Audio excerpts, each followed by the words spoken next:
নমস্কার। আজ আমরা আবার চলে এসেছি আমাদের রিয়েল প্রাইম টক পডকাস্ট চ্যানেলে। আজকে আমরা পেয়েছি বিশিষ্ট ডক্টর, আয়ুর্বেদিক ডক্টর এবং বিগত 5 বছর যাবৎ যিনি আয়ুর্বেদ চিকিৎসার সাথে যুক্ত। আমি তার সাথে পরিচয় করিয়ে নেব। তার নাম আমাদের डॉक्टर रतन कुमार मरिया। तो मरिया जी, आप स्वागतम हमारा ये पॉडकास्ट चैनल में। Yes sir. हाँ। बहुत कुछ सीखना है, बहुत कुछ जानना है आपसे। Yes sir. पहले आपका परिचय आप दीजिए, कहाँ से किए हैं, कितना दिन से आप कर रहे हैं आयुर्वेदिक ट्रीटमेंट, हमारा थोड़ा दर्शक। मेरा बीएमएस आयुर्वेदाचार्य की डिग्री मेरा संपूर्णानंद संस्कृत यूनिवर्सिटी बनारस से हुआ है और मैं 5 साल से आयुर्वेद की कई कंपनी, मल्टीनेशनल कंपनी में कंसल्टेंट के तौर पे मैंने काम किया है। अच्छा, तो मरिया जी, आजकल इसी जमाने में, आजकल तो न्यूक्लियर फैमिली है और सब घर में बैठ के काम करते हैं, कंप्यूटर में काम करते हैं। इसी जायगा में आप आयुर्वेद कितना चाहिए मानुष को, ह्यूमन को कितना जरूरी है ये आयुर्वेद ट्रीटमेंट? इतना सारी मॉडर्न ट्रीटमेंट आ गया, उसका साथ क्रैश करते हैं या आयुर्वेदिक बेस्ड है, या उसका साथ ही हम चल सकते हैं? आयुर्वेद है, होम्योपैथी है, यूनानी है, एलोपैथी है, तो आपका विषय में बोलिए हमारा दर्शक को। मेन अगर हम आयुर्वेद की बात करें तो आयुष जो भारत सरकार की एक है कि जितनी प्राचीन पद्धतियां हैं मेडिसिन की, उसमें सबसे प्राचीन पद्धति आयुर्वेद है। और आयुर्वेद इन सबसे अलग इसलिए है क्योंकि ये हमारे नेचर से बने हुए चीजों से हम अपना इलाज करते हैं। जैसे नेचर में, जैसे अगर हम बात करें तो ये मानते हैं कि जो यूनिवर्सल बना है वो 5 महाभूत से बना है, जिसमें आकाश, वायु, जल, अग्नि, पृथ्वी, ये सब 5 है। और इन्हीं से वात, पित्त, कफ बना है और इन्हीं के से एक दूसरे से जुड़ के हमारे शरीर में धातु बनते हैं और ये हमारा पूरा शरीर बनता है। तो अगर हम देखें तो जो हमारा एशियन समय में जो अगर हम देखें तो पहले के लोगों को अगर बात करें तो वह 100 साल से ज्यादा उनका लाइफ स्पेन था, लगभग 100 वर्ष वह मिनिमम जीते थे। जबकि इससे वह न तो बैक्टीरिया के बारे में जानते थे, न वायरस के बारे में जानते थे, न फंजाई के बारे में जानते थे। लेकिन आज के समय में हम सब कुछ जान रहे हैं, ये भी जान रहे हैं कि इससे खाने से ये हमें कोलेस्ट्रॉल बढ़ेगा, इसके खाने से बीपी बढ़ेगा। लेकिन आज ये स्थिति है कि हर घर में कोई न कोई बीपी का बीमारी, किसी को हाइपरटेंशन है, किसी को थायराइड है, किसी को आप कह सकते हैं शुगर है। तो इन सब का अगर हम कोरिलेट करें मॉडर्न मेडिसिन से, तो मॉडर्न मेडिसिन जो है वह हमारे एक तरीके से सिम्टोमेटिक लक्षणों का इलाज है। अच्छा, अगर हम देखें, अगर सर दर्द है तो उसके लिए अलग ट्रीटमेंट चलेगा, अगर बोन में पेन है तो उसके लिए अलग ट्रीटमेंट ऑफलाइन है। और आयुर्वेद में क्या है कि आयुर्वेद आपकी प्रकृति के अनुसार, माने प्रकृति का आयुर्वेद में अर्थ है कि आपके शरीर का आंतरिक बनावट। अच्छा, ऐसा नहीं है कि बुखार के लिए जैसे मॉडर्न मेडिसिन में केवल पैरासीटामॉल देने से, चाहे जो भी है, उसको हम पीसीएम देंगे तो बुखार उसका कम हो जाएगा, ऐसा आयुर्वेद में नहीं है। हर व्यक्ति के लिए उसके प्रकृति के अनुसार, प्रकृति माने होता है उसकी आंतरिक बनावट या उसका स्वभाव। अच्छा, वह व्यक्ति का जो स्वभाव है वह वहां के, जहां पर वह पैदा हुआ, वहां के वातावरण से, उसके माता पिता से के संयोग से बना होता है। अच्छा, तो उसके लिए आयुर्वेद में हर व्यक्ति का पहले प्रकृति परीक्षण करते हैं और प्रकृति परीक्षण के लिए सबसे अच्छा है नाड़ी पल्स के हिसाब से। अच्छा, कि वातज है, पित्तज है, कफज है, उस हिसाब से हम करते हैं। अगर हम उदाहरण के तौर पे देखें, जैसे अगर कोई व्यक्ति कफज है, कफज व्यक्ति को अगर हम पहचाने कि जैसे थोड़ा वह खाना खाने के बाद उसको सोना है और थोड़ा स्पीड का बोलना कम है, चलना थोड़ा कम है, उसको आलस ज्यादा आता है, स्लीप माने एक तरीके से सोने की उसकी आदत बहुत ज्यादा होती है। ऐसे व्यक्ति को यदि हम दूध, दही आदि का सेवन कराएं जो कफ युक्त है, तो कफ की मात्रा उसके शरीर में बढ़ेगी, तो बीमारी का कारण हो गया। अच्छा, ये मेन इंपॉर्टेंट है। अच्छा, आप अभी बोला कि उसका नेचर से हाँ। हम ट्रीटमेंट करते हैं पहले, हम्म। तो डॉक्टर साहब ये नेचर से जब ट्रीटमेंट करेंगे तो आपका कोई पेशेंट का काउंसलिंग तो जरूरी है। हाँ हाँ हाँ अच्छा, उसका हिस्ट्री और काउंसलिंग उसी का हिसाब से ही तो ट्रीटमेंट हाँ, करेंगे ना। उस व्यक्ति से हम एक लगभग हम ये 10 से 15 क्वेश्चन चूज करते हैं कि उसके मेमोरी क्या है, वो डिसीजन कैसे लेता है, उसको भूख वो एक तरीके से बर्दाश्त कर सकता है कि नहीं कर सकता है। जैसे अगर पित्तज प्रवृत्ति का है तो कुछ व्यक्ति ऐसे होते हैं, अगर खाना नहीं मिला उस टाइम पे तो वो गुस्सा हो जाएगा, झगड़ा करने लगेंगे। अच्छा। वो भूख को बर्दाश्त नहीं कर सकता है। अच्छा। और कुछ व्यक्ति ऐसे होते हैं, उनको चाहे जब आप खाना खिला दो, चाहे सुबह खिला दो, दोपहर में खिला दो, शाम को, तो वातज प्रवृत्ति का है। और कफज का व्यक्ति का ऐसा है कि जब भी मिलेगा आराम से खाएगा, कोई उसमें कोई जल्दबाजी नहीं है। तो ऐसे हम डिसाइड करते हैं उसके खाने से, उसके चलने से, उसके सोने से, उसके मेमोरी से, और उसकी जो एक तरीके से स्टूल पास है कि वो कैसा, वो मृदु कोष्ठ का है कि क्रूर कोष्ठ का है। जैसे कई व्यक्ति होते हैं जो दिन में 2 बार फ्रेश होते हैं, कोई व्यक्ति हैं जो दिन में 1 बार फ्रेश होते हैं, कोई व्यक्ति हैं जो अल्टरनेट डे पे होते हैं। तो ऐसे हम उसके प्रकृति का निर्धारण कर सकते हैं। अच्छा, उसी का ऊपर आप ट्रीटमेंट शुरू करेंगे।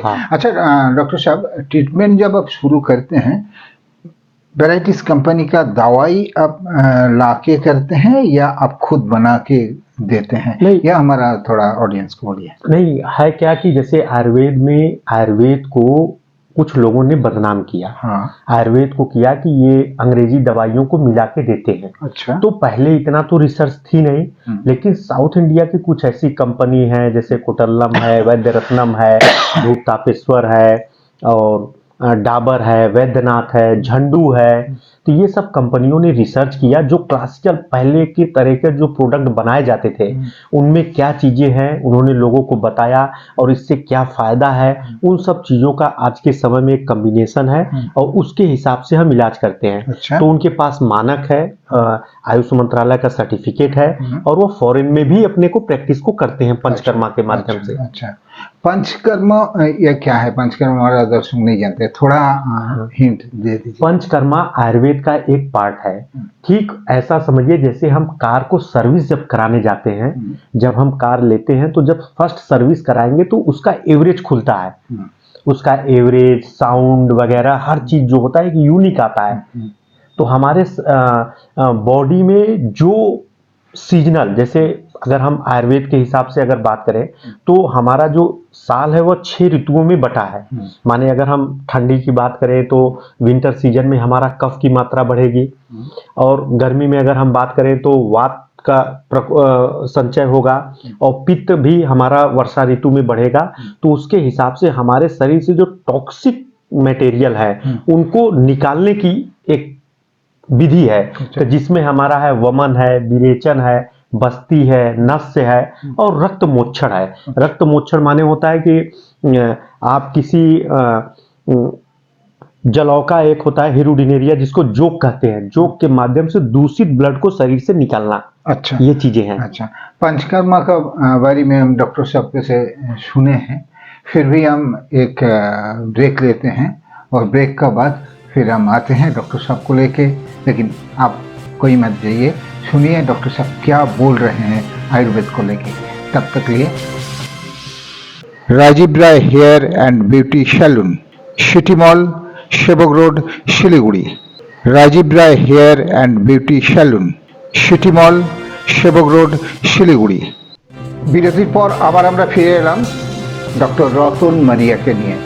পঞ্চকর্ম নিয়ে আমরা শুনলাম ডক্টর সাহেবের কাছে। এখন আমরা আপনাদের জন্য এবং প্রত্যেকের জন্য আমরা শুনে নেব হেরিডিটি যে সকল অর্থাৎ ডিজিজগুলো আছে, লাইক হার্ট, লাইক সুগার, আরও ভ্যারাইটিস ডিজিজ হয়, সেসব নিয়ে আমি डॉक्टर बाबू से सुनबो এখন কথা।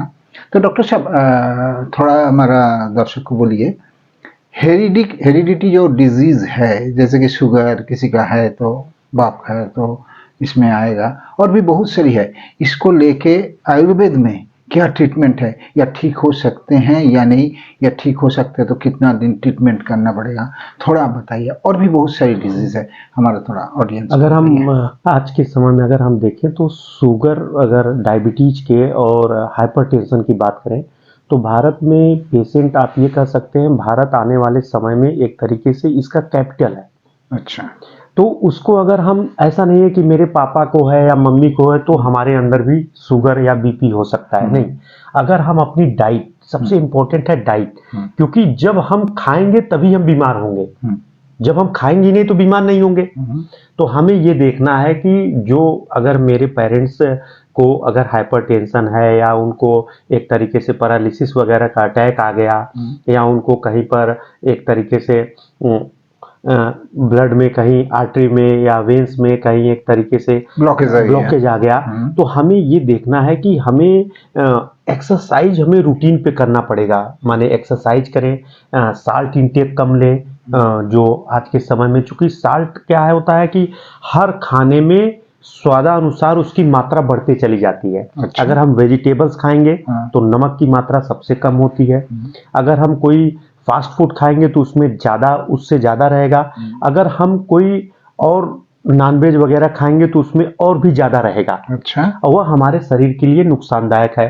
प्लस जितनी चिकनी चीजें हैं, चिकनी चीजें की बात करें तो एक तरीके से कह सकते हैं कि दूध के उत्तरोत्तर बनने वाली चीजें। अच्छा। माने अगर हम देखें, दूध हमारे लिए बहुत अच्छा है, लेकिन दूध से जो दही बना, दही से जो घी बना, घी से जो प्रोडक्ट बने, और अच्छा। आज के समय में जो मिलावट है, प्रिजर्वेटिव है, ये सब भी कहीं ना कहीं हमारे बॉडी में इन सब बीमारियों को लाते हैं। अच्छा। और आज का जो पोल्यूशन है, ये भी उस फैक्टर को बढ़ाने का काम करता है। Okay, okay.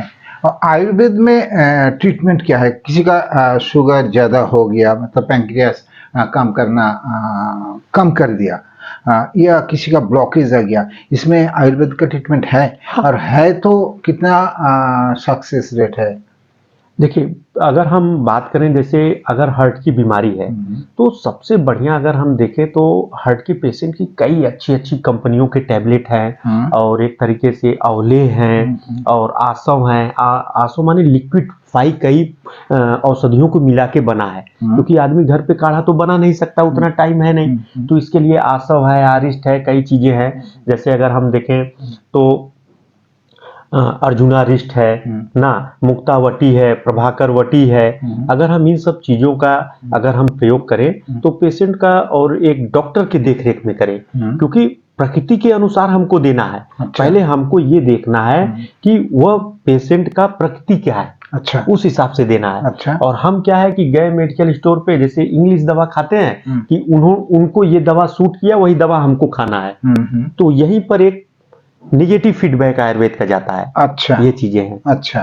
तो ब्लॉकेज जिसको हुआ, ब्लॉकेज ठीक होगा आप बोल रहे हैं? ब्लॉकेज ठीक हो जाएगा। अच्छा। कोई ऐसा चीज नहीं। शुगर का बोलिए। अगर शुगर की हम बात करें तो अगर आज के समय में अगर हम अपनी डाइट और लाइफ स्टाइल अगर कर ले तो जो मैक्सिमम, अगर कोई एक कह सकते हैं कोई कॉम्प्लिकेशन ना हो डायबिटीज के, और वो प्री डायबिटीज है, माने अगर वो थोड़ा सा भी लापरवाही करे, बॉर्डर लाइन पे है, वो डायबिटीज हो सकता है। तो उस बीमारी को हम 10 से 15 साल के लिए टाल सकते हैं। अच्छा। और अगर हमारे अंदर डायबिटीज है तो जो उसका रेटिनोपैथी, आंख पे प्रभाव पड़ने वाला है, जो हमारे न्यूरोपैथी, पैरों में झंझनाहट, जलन वगैरह प्रभाव पड़ने वाला है, या जो नेफ्रोपैथी, जो किडनी पे प्रभाव पड़ने, इन सब चीजों को हम 10 से 15 साल तक टाल सकते हैं। अच्छा, टाल सकते हैं। ये अच्छा। चीजें हैं। अच्छा, नार्व का ऊपर किसी का माने न्यूरोलॉजिकल किसी का प्रॉब्लम हो गया, इसमें आयुर्वेदिक कितना काम करते हैं? बहुत, क्योंकि आयुर्वेद में देखा जाए तो कई मिद्य रसायन है। अच्छा। मिद्य रसायन ऐसे हैं जैसे ब्राह्मी है, शंखपुष्पी है, ये सब कई ऐसे चीजें हैं जो हमारे गुरुची है, जो डायरेक्ट हमारे ब्रेन के टॉनिक है। अच्छा। अगर हमारे ये ब्रेन के एक तरीके से नर्वस सिस्टम को एक तरीके से आप कह सकते हैं बूस्ट करने का काम करते हैं। अच्छा। तो अगर हम मेदवटी है, ऐसे चीजें हैं, अगर हम लेंगे तो हमें ब्रेन संबंधित जो एक तरीके से नींद ना आना एक बहुत बड़ी समस्या है, स्ट्रेस है, और इसके साथ लोग एक तरीके से पार्किंसन बीमारी है, ये सब बीमारियों से हम दूर रह सकते हैं। अच्छा। डॉक्टर साहब के আমরা শুনলাম যে বিভিন্ন হেরিডিটি যে সকল ডিজিজগুলো আছে সেখানে নার্ভের বিভিন্ন সমস্যায় সেখানেও ভালো আয়ুর্বেদিক কাজ করে।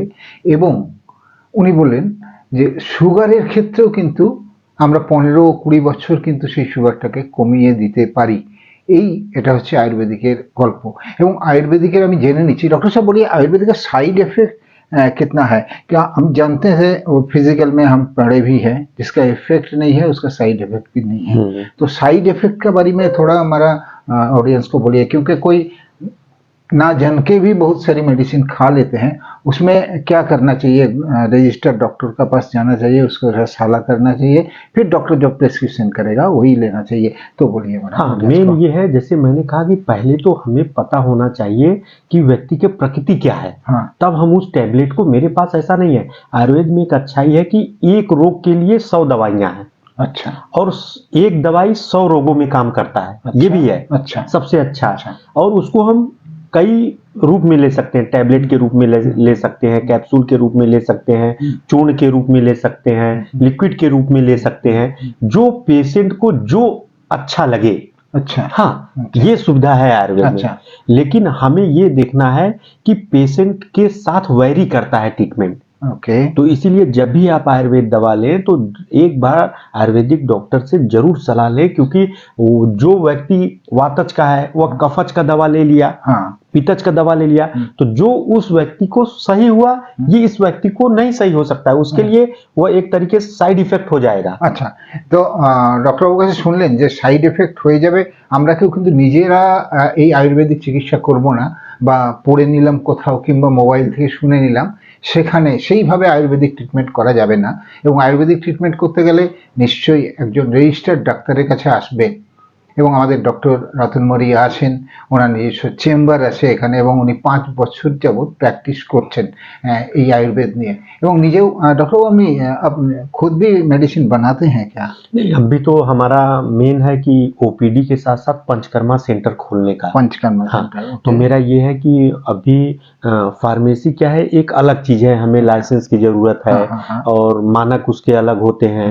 तो इससे हमें है, फिर मार्केट भी हमें एक बनाने के लिए है। तो अभी मेरा ये फोकस है कि पहले लोगों को जागरूक किया जाए। अच्छा। ऐसा नहीं है कि शुगर अगर मम्मी को है, पापा को है, दादा को, दादी को, तो मुझको भी होगा। ये पहले लाइन हमें हटाना है, क्योंकि आज के समय में ये माना जाता है कि मम्मी पापा को है तो मुझको भी होगा। अच्छा। उसके दिमाग में ये स्ट्रेस है। ओके। उसके डर से वह अच्छा, उसका खान पीना लाइफ स्टाइल नहीं है, डाइट नहीं है।